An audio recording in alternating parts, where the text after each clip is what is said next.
আমরা সবাই জানি লবণ খাবারের স্বাদ যোগায় এবং উপাদেয় করে তোলে। লবণ ছাড়া প্রতিদিনের কোনো রান্না হয় না। কিন্তু আপনারা জেনে অবাক হবেন, আমরা সাধারণভাবে যে চিন্তা করি লবণ সমুদ্র বা খনি থেকে আসে, আসলে লবণ সমুদ্র বা খনিতে উৎপন্ন হয় না। লবণ তৈরি হওয়ার জন্য বায়ুমণ্ডলে থাকা কার্বন ডাইঅক্সাইড অনেক ক্ষেত্রে দায়ী।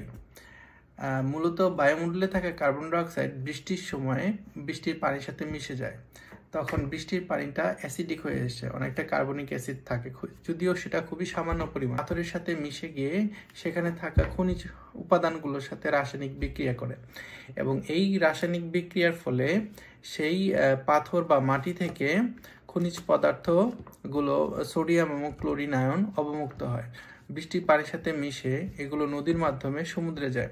যেখানে নদী আছে লবণাক্ততার পরিমাণ বেশি, কিন্তু গভীর সমুদ্রে গেলে এই লবণাক্ততার পরিমাণ কমতে থাকে।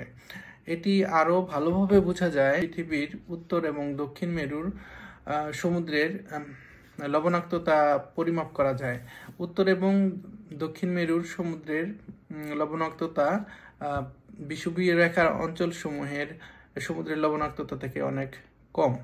এর প্রধান কারণ হচ্ছে উত্তর এবং দক্ষিণ মেরুর যে পানি সমুদ্রে পানি আসে সেটা হচ্ছে বরফ গলা পানি, আর সেখানে এত বড় বড় নদী নেই এবং বৃষ্টিপাতও কম হয়, কারণে উত্তর এবং দক্ষিণ মেরুতে লবণাক্ততা কম।